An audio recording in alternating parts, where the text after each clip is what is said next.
aywa jam waade bandiraɓe ɗiŋaral walla dental faaba on calminama onon kala calminama enen kala vraiment mi yino tan arde seeɗa e toɓɓe gonɗe ɗe ɗo hen toɓɓere wotere ko fate wone ñabbuli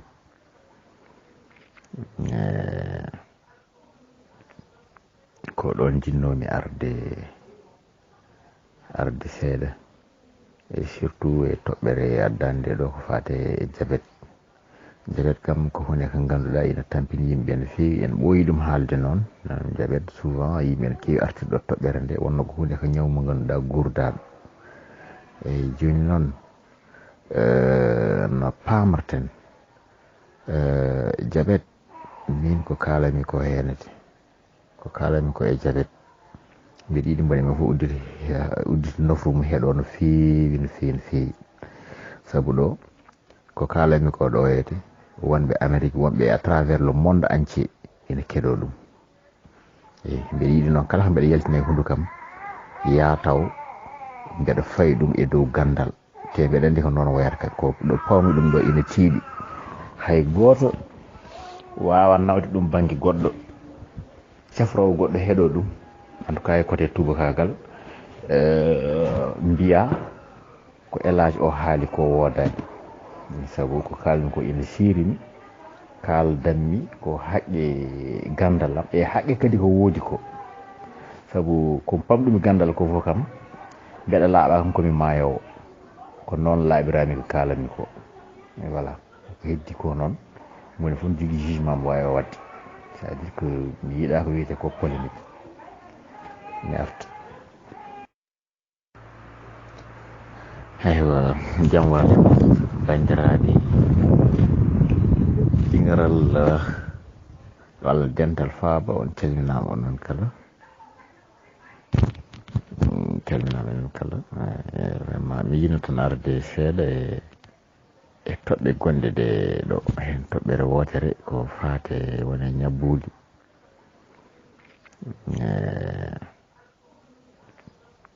ko ɗon jinnomi arde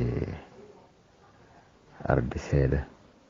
e surtout e toɓɓere addande ɗo ko fate e jabet kam ko hunde ko ganduɗa ina tampini yimɓe no fewi en ɓooyi ɗum haalde noon jabet souvent yimɓe ne kewi artirɗo toɓɓere nde wonno ko hunde ko ñaw mo ganduɗa gurdaɗo eyyi joni noon no pamarten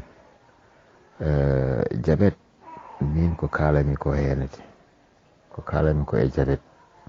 mbiɗa yiɗi mbaɗi mi fof udditi nofru mu heeɗo no fewi no fewi saabu ɗo ko kalami ko ɗo hete wonɓe Amérique wonɓe à travers le monde entier ina keɗo ɗum eyyi mbiɗa yiɗi noon kala ko mbiɗa yaltina e hunde kam ya taw mbeɗa fayi ɗum e dow gandal te mbeɗa andi ko noon wayata ko ɗo pawmi ɗum ɗo ina tiiɗi hay goto wawa nawde ɗum banggue goɗɗo cafrowo goɗɗo heeɗo ɗum en tout cas e côté tubakagal mbiya ko élage o haali ko wodani saabu ko kalmi ko ina sirimi kaldanmi ko haqqe gandal am e haqqe kadi ko woodi ko saabu ko pamɗumi gandal ko fof kam mbeɗa laaɓa kam komi maayowo ko noon laaɓirami ko kalami ko e voilà ko heddi ko noon moni fof ne jogui jugement mo wawi o wadde c'est à dire que mi yiiɗa ko wiyete ko polémique mi arta eywa joni noon no pamarton e nder neɗɗo ina waɗi tergal gotal tubakoɓe mbiyata ɗum ko pancréas koko takkodiri e tettikol gotol hedde gongol hedde sere kuusito ina wawi noon taw ko ɗum ɗon mbiyeten ɗamol mi laaɓaka tellement on pancréas noon omo sirƴa dihal gotal dihal kal wiyete ko hormone oɗon wiyete ko insuline donc pancréas neɗɗo o so tawi ko pancréas moƴƴo o omo foti saaha kala yaltinde insuline oɗon noon ko ɗum ɗon tagata ɓandu men wawa hutorade sukara gonɗo e nder mum no pamarten ha sukara o wasa ɓurtude e nder ɓandu ɗum joni noon sa nani neɗɗo wonde jabet firti tan ko pancréas oɗon ponnoɗo addude insuline oɗon ete ha neɗɗo wawa hutorade sukara o on pancréas ko dañde caɗele donc ko tergal ngal boni tergal ngal boni so ngal boni noon ngal fewdittako ko ɗum ɗon tagata ina wiye diabète sa wondi henete a wawa dañde safara diabète eyyi mi hokkuma yeru goɗɗo ha ɓeydo labde sa jaggi neɗɗo a holtimo jungo mum a tagui koyngal jungo neɗɗo ɗon mbiɗa sikki ceerno wawa hewde gandal walla goɗɗo wawa hewde gandal ha wima ina wawma rokkude aya walla rokkuma safara ha jungo ngo sammere jungo ma arta saabu jungo ma taƴama diabète ne ko noon wayi sa nani neɗɗo wonde diabète ko noon wayi ko ɗum ɗon tagata noon mbiɗa diabète hay goto wawa ɗum safrude il faut véritablement yimɓe mbawa nanodirde voilà ko noon ɗum ɗon tagui neɗɗo ne wiye diabète neɗɗo wawa ɗum safrude saabu ko tergal ponnal ngal wadde ha mbasa wondude probléme sukara ngal tergal boni ngal wiyete ko pancréas e nder pancréas ina waɗi tonete cellule aji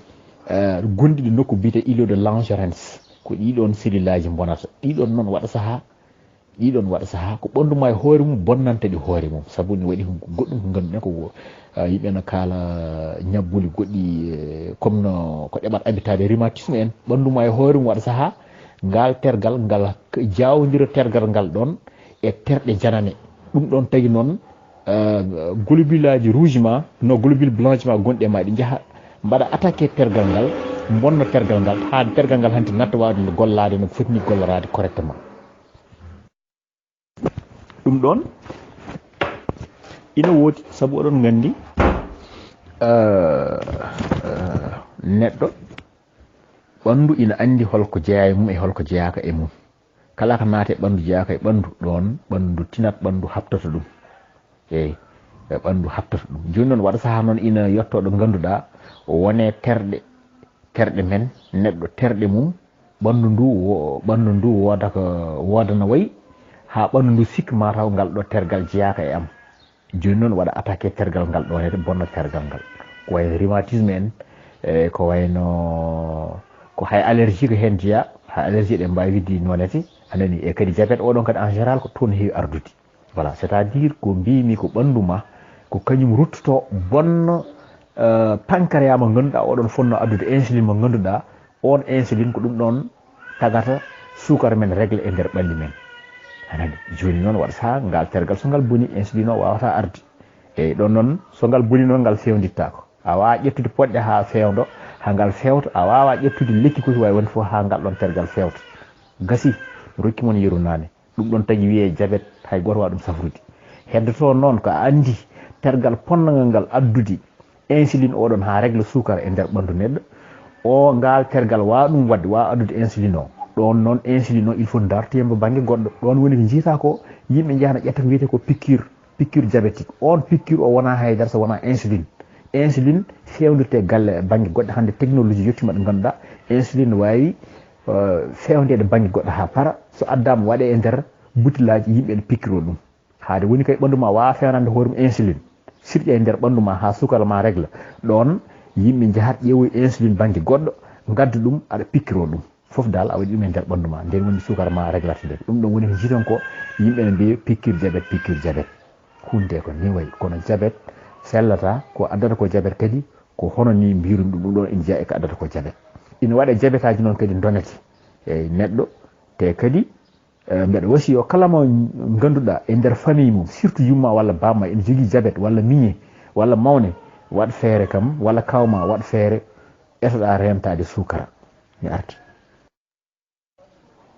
pamen wona sukara addata diabète sukara addata diabète heddoto noon ko diabète kañum ko goɗɗum addata ɗum comme no mbirumi ni walla soit a roni ɗum walla kadi ɓandu ma e hoore mum kañum ruttoto kañum bonno tergal pongal ngal surdema e diabète bonno tergal ngal ɗum ɗon ina wooda e ɗum ɗon ɓe wiyete ko maladie auto immune so ɗum yawti noon kam eno mbirumi ni ko mbaɗen feere tinoɗen kala mo ganduɗa kam aɗa wonde diabète paama diabète kam hay goto wawa ɗum sellude mataw ɗuminde tan mataw neɗɗo waɗa ɗum calmé tan calmé one fawi tan koye mbaɗa feere sukara wasa hewde e ɓandu ma ko ɗum ɗon kono no wayi wade fof noon e wade noon paamen kadi diabète waɗi diabète aji ɗiɗi diabète type 1 et diabète type 2 no waɗi hen diabète goto on so neɗɗo joomum dañi ɗum jiyata ko fooƴo anani ina waɗi diabète goɗɗo on so neɗɗo dañi ɗum on jomum ina wawi jogo ɓandu ni jogo ɓandu taw ko neɗɗo ɓottu kono taw ina wonde diabète saabu ɗon firti ko jomum ina jogui insuline oɗon tergal makko pongal ngal fewnude insuline o tergal ngal bonani kono probléme makko ko holɗum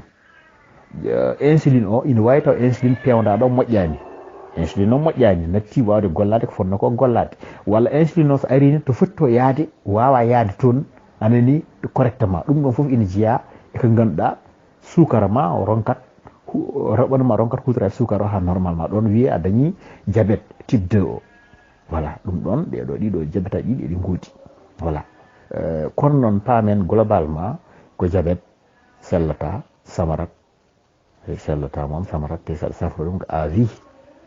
sa safra ɗum ko à vie joni noon mbaɗen feere kam no waywade foof usten sukaraji e nder ɓalli men mbonen men kala yo ustu sukara yo ustu lamɗam yo ustu nebam ɗeɗo gueɗe tati so tawi neɗɗo rentima ɗum ina wawi Allah rokkuma kam surma e ñabbude kewɗi voilà te kadi paamon ina famɗi ko ñamaten taw ala sukara hay tiwon waɗi sukara leɗɗe ɗe kala ko ummi leggal ngal ñamɗen paami ina waɗi sukara voilà te sen ñaami ɗum wonta ko sukara sen so dolama wonta ko sukara biyeteɗo glucose eyi fof wonta ko sukara glucose on noon wonta e nder ƴiƴam o fotani jiwtude 1 gramme litre fof ko 1 gramme foti wonde so ɓurti ɗonete o yahata o wonta e nder coofe walla o ara e nder coofe ma en jii eɗen keewi yiide gonɗo e diabète ina yahana taro ina heewa taare heewa coofe ko tagi ɗum o ñaami sukara o ɓooƴe ɗe donkat jaggude sukara o yahat o naata e nder coofe ɗe joni noon sukara kañum kala ɗo yaari nawrat ndiyam ko ɗum ɗon tagata noon jomum ina seeɗo e so ñaami tan sukara o haade woni ɓandu ronki ɗum hutorade e ɓooƴe ɗene e mbaɗat feere sukara kewɗe hen ɓe mbaɗa ɗum éliminé e nder coofe ɗe e voilà ɗon noon jiya hannde jomum saaha fof wonata tan hannde ko yidde sawroyade voilà ɗum ɗon kadi ko maala diabète ɗum ɗon kadi ko maala diabète ɓandu jomum ina wuule en gueɗe banɗe ɗo foof ko maala diabète e voilà ɓandu ina wuula en ɗum ɗon foof ko maala diabète sa firti ko sukara so heewe ma ɗon ɓandu ma ne heewi wulde e walla ene heewi wulde woni wiyoɓe ni ne yaaha ha ganduɗa mbaɗa waɗa ŋaño ni ɗum ɗo foof ina ara henete anani kono so sa yiiɗi ɗo maali tan moƴƴi ko neɗɗo waɗa feere yaaha rempio e sukara noon ko sukara so wona ko bonni en tout cas so heewi kam bonnat so heewi moom bonnat donc mbaɗen feere ndentaɗen ɗum no feewi mbaɗen feere ndentaɗen sukara ina no feewi ko ɗum ɗon jinnomi hen haalde tan heddi ko noon ha woɓɓe feereɓe woɓɓe ɓe e voilà jogui ɓen kayanne humpito gara wasata ko biddi henete merci on jarama. Assalamu aleykum wa rahmatullah dental faɓotoɓe mi salminima ni foof inde mum e yettode mum mbiyetemi ko docteur Seydou Nourou Ba jeeyami ko Diegues komi Dieguesnajo mbaɗa welto no feewi noon e groupe o nde tawno ko groupe mo ganduɗa ko guila nde waɗa créé ha joni ko gandal tan yaltat hen ñande foof eyyi ko kala biɗo développement wi gandal ma wi gandal aussi ina yaadi e partage eyyi boni foof kala ko Allah rokkima ko mission mo ganduɗa no foti hollitde heddiɓeɓe no mbawi wadde ha Sénégal amen ha neɗɗo waɗa développé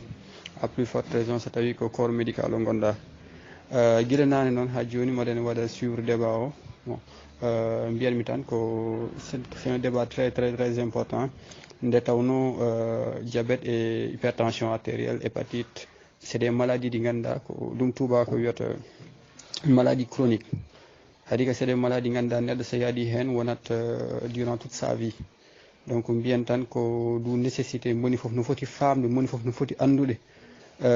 ko woni diabète ko woni hypertension ko woni hépatite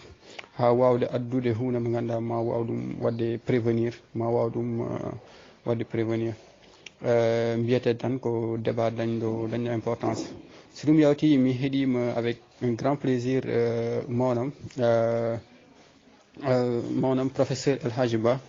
je crois que sur le plan de ko fati e ko e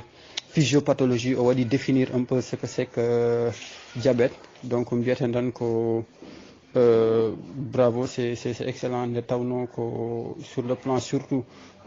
traduction o ari seeɗa e terɗe ɗi ganduɗa ɗi diabète ko ɗum waɗata impliqué dans notre organisme. Donc so ɗum yawti tan min jinnomi arde un peu tan sur le plan purement médical. Bon, définition mo ganduɗa OMS ko ɗum totti diabète. Donc les types de diabète, bon, il y a beaucoup de formes de diabète. Il y a beaucoup de types. Donc et diabète manifestation wuɗɗi neɗɗo holɗum ɓandu makko hollirta ha wiye o no jogui diabète. Taw noon ko professionnel de santé waɗat ɗum. Donc somin gummima hen min gara un peu e traitement o. Donc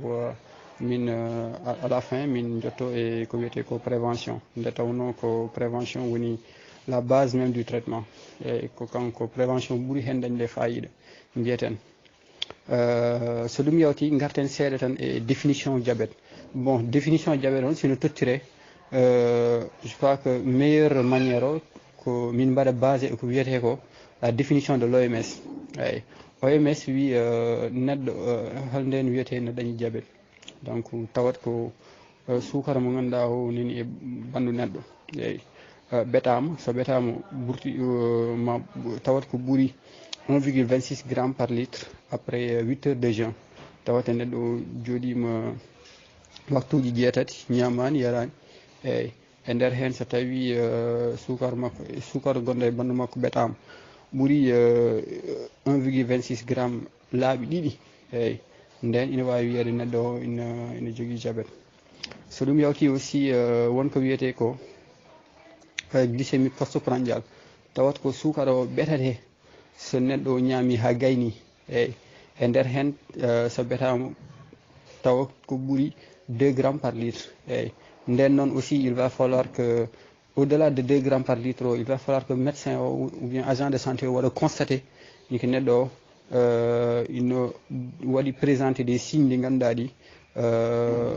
ko signe uji diabète. Eyi mamin gartu hen seeɗa e manifestation uji diabète. Donc signe uji wiyete ko neɗɗo o gasat rapidement gasat hayso tawi wona rapidement après mamin gartu e seeɗa e différence diabète de type 1 et diabète de type 2. Je crois que toon ma ɓuur lerde seeɗa. Au delà de ça aussi neɗɗo o yarat ko heewi neɗɗo aussi ne ɗicco heewi. Donc c'est des signes ɗi ganduɗa ɗi si c'est associé à 2 grammes par litre de sucre dans le sang yiyete ko neɗɗo o na dañi diabète quoi.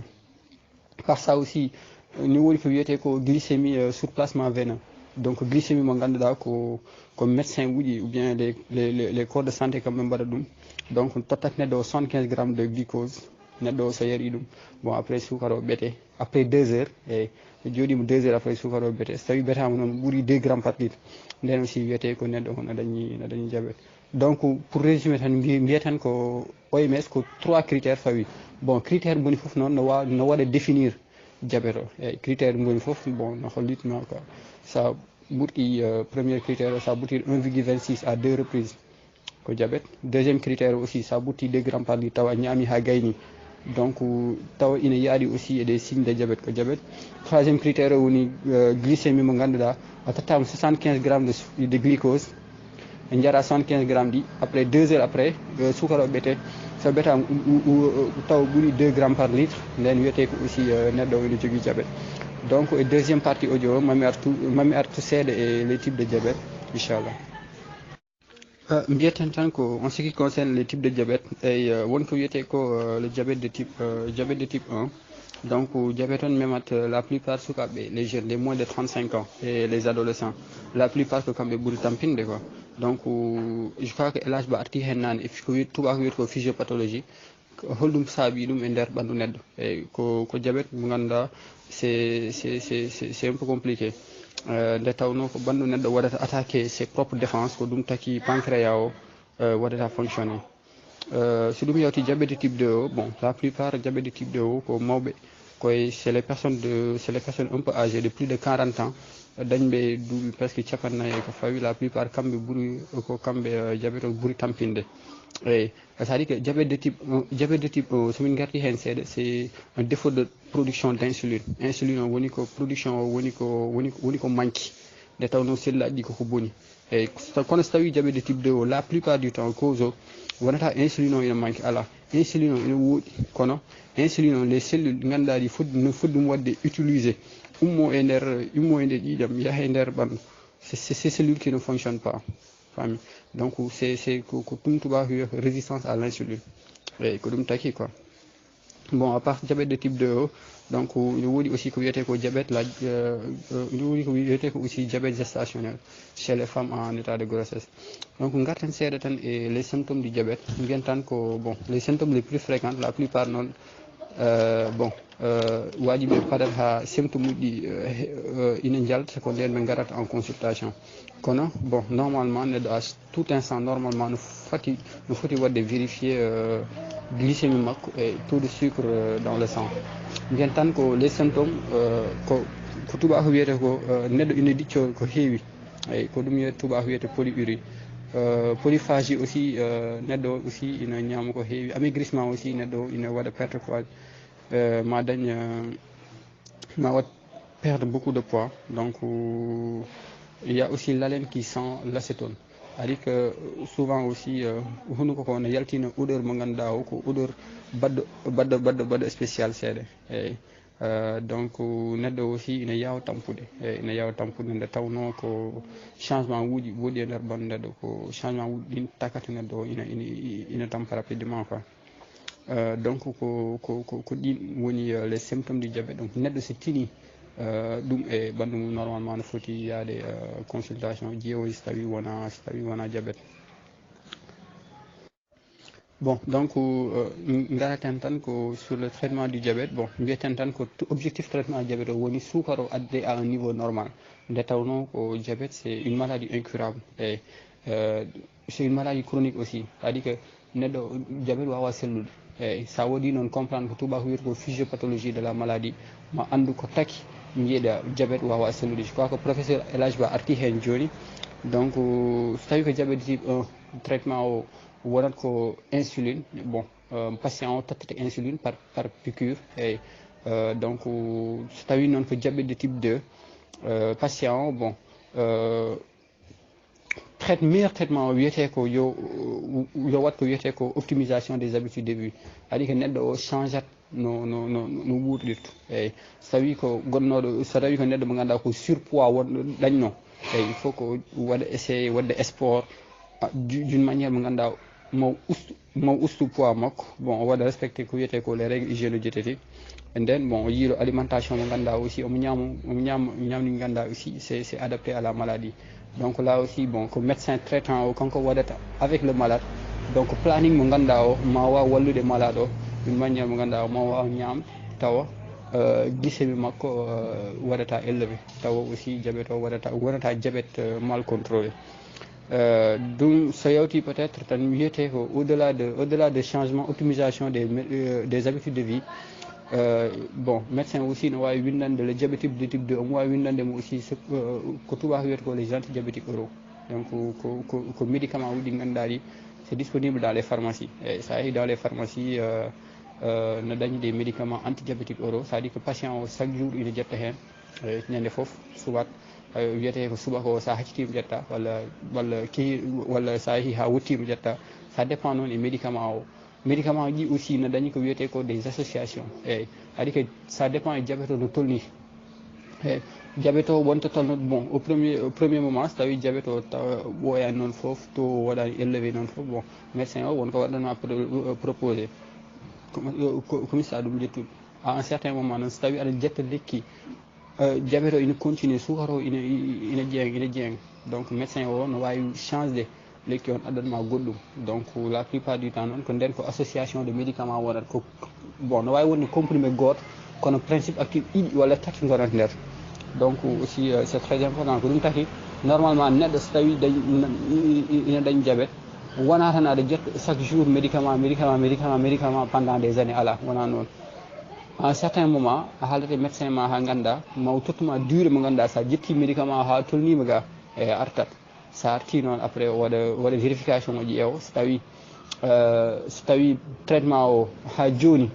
ina waɗi efficace bon o waɗa continuer traitement o. So tawi ha joni waɗani efficace donc o waɗa change o tottuma hunde mo ganduɗa ɓuuri wadde efficace. Donc je crois que aussi c'est très important. La plupart de nos parents ça woni pharmacie ɓe garat ɓe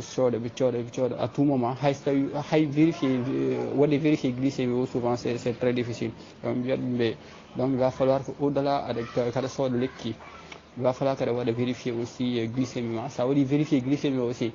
jaha rendez-vous duttoɗa à chaque fois chiffre dañɗa e glycémie o fof minda sa ruttima e médecin o mbaɗanama historique hallam sa hollima après ma tak traitement o ma ɓuur wadde efficace. Donc aussi c'est très important. Wiyete tan ko koye traitement o ha joni médecin o ila un outil mo ganduɗa omo wawi wadde vérifié so tawi aɗa jetta traitement o walla jetta eyyi so windinima lekki ha sooɗi ha fuɗɗima yarde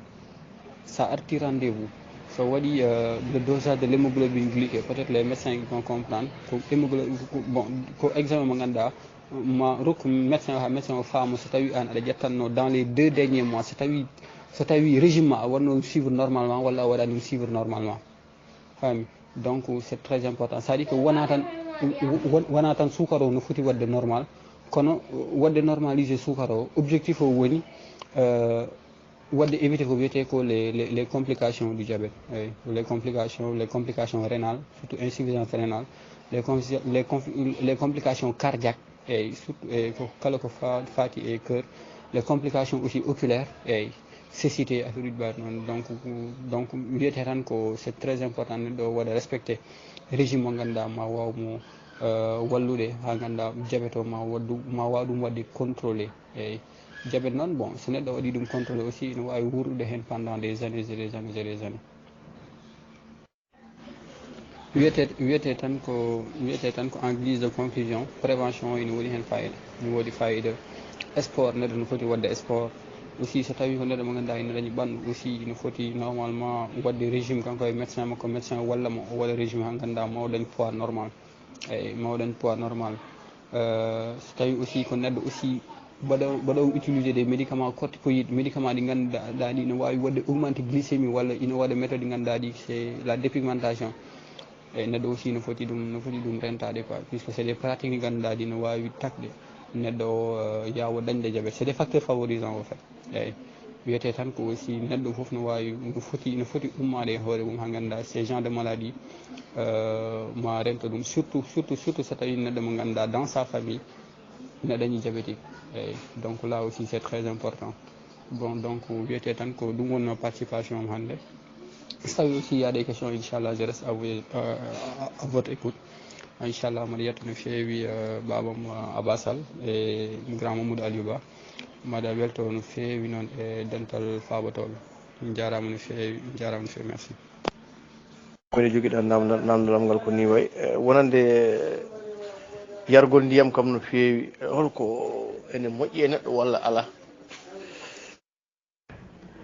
ewa jeeyi jora salminama hade docteur Seydou Nourou Ba arde hen tokoram ndiyam kam ko hunde ko ganduɗa ina moƴƴi e neɗɗo saabu ene waɗen gandi neɗɗo so ndiyam ittama e mum ko heddoto ko seeɗa kañum e leggal fof kono kala ko guuri kala ko waɗi fittadu sa ƴefdima ɗum ko ndiyam ɓuuri hewde mum e kadi ndiyam so neɗɗo yari ɗum ko ɗum ɗon tagata waɗata déclenché ko wiyete ko métabolisme ɓandu neɗɗo gueɗe kewɗe ɗi ganduɗa cellule aji men no ponno liggorade ko ndiyam ɗam waɗa ɗum déclenché e ko ɗum ɗon tagi noon yarde ndiyam ina moƴƴi kono docteur Seydou o haali ɗo hunde ko ganduɗa il faut yimɓe mbatten hakkillaji men wonno taare kewrata ɗum ɗon ina wawi taw ko maale ñaw o noon ina wawi kadi taw ko diabète o sukara ɓurtuɗo e ma saabu mi haali nane neɗɗo so tawi ɓanduma heewi sukara aɗa heewi en tout cas wonde dicci kewɗe ɗum ɗon ko goho walla kadi so tawi aɗa wondoyi ko wiyete prostate ɗum ɗon kadi ina hokkuma kadi saaha foof kadi yaade tarorde e toon kadi ñaw prostate o toon ɗum ɗon kadi ina adda kadi dicci kewɗe kono noon ene fof eɗen gandi sa yari ndiyam kam ha ɗum ɗeti ɗon pour jaaha ɓooyiɗa en tout cas coofe ɗon kam ko hunde baɗɗum normal eyyi saabu coofe hoore mum waɗi ko réglata ɗum e nder ɓandu oui namdal jogiɗen ko fati e jabet nani ɗo no haale en gandi wone yimɓeɓe limaɓeɓe ɗo ha tengti yimɓe ɓe ganduɗa hewɓe ɓalli joman ɓallen ɓeɓe mbiyat ɗo de personne obèse kamɓe ko yimɓeɓe ganduɗa ɓe kewani dadde e bone jabet eɗen namno noon beela kamɓe jigugol ɓalli ɗi ɓe jogotoɗi e kañum koko ronate walla aussi koye ñamdu ndu fawi ko walla kono kam eɗen paami ha nder jiggade wone ɓalli wona calal jeeya so ɗum ɓe ni ko fati e jabet oɗo mo kalaten ko en paami so tawi woni o yeehi haw waɗi chronique ina heewi lor ne heewi caɗele e caɗele ɗe en teskino ni no Saydou wiri ni en paami hen guila jomum dañata hen AVC en ko nandi hen kono kadi ko beela kañum ina jogui tan ko ganduɗa ko battinta ha tengti e ko wayno guite neɗɗo walla ni waɗaɗa uuɓe waɗa e maɗa walla ko nandi hen heta sibo wonɗo yiyete uuɓe tan wonɗo neɗɗo dañata uuri tan e koyngal walla daña e junggo ɓe hen mbiya ko jabet ala ko uuɓe ɓalejo walla ko nandi hen beela jabet kañum so yeehi ha waɗi chronique kañum ko ina feeñoya e guite walla ina feeñira uuɓe e terɗe neɗɗo. assalamu aleykum Aline Badara Diallo a salminama a juurama weltanama no feewi wiyete tan ko conséquence diabète e yitere eyyi sukara mo ganduɗa o sukara mo ganduɗa o neɗɗo jogui ɗum so tawi neɗɗo dañi diabète sukara o no wawi yaade ko wiyete ko les vaisseau noon sa nani vaisseau ko to ƴiƴam ɗam rewata eyyi pour adde e nder guite ha to wiyete ko les cellules rétiniennes rétine noon koye nder yitere woni donc so tawi sukara o waɗi bloqué vaisseau uji ɗin eyyi nder hen cellule aji ɗi gonɗi e nder rétine o mbatta fonctionné donc fonctionnement o mbatta fonctionné walla fonctionnement ustata so ustima à un certain moment ko ɗum tafata neɗɗo o yahat ha ganduɗa no wawi wadde perdre la vision eyyi no wawi yaade ha nattuɗe yiiɗe eyyi ko ɗum taki noon bon sukara o no foti waɗede normalisé à chaque fois a haali aussi e ko fati e koyɗe eyyi ko fati e uure eyyi wiyete tan ko ari que sukara o aussi no wawi yaade ha ganda neɗɗo so dañi uure donc sukara o no wawi yaade toon so yeehi uure nde après wonko wiyete ko les bactéries e bactérie ɗin quand même takata uure nde waɗa infecté donc so bactérie eɓe jiiɗi sukara donc sukara heewi e nder uure nde tan sa rentaki uure nde yawta sellude donc neɗɗo o so tawi noon traitement o so tawi waɗani normal waɗani efficace sa rentaki neɗɗo no wawi yettoyade ha koyɗe walla juutɗe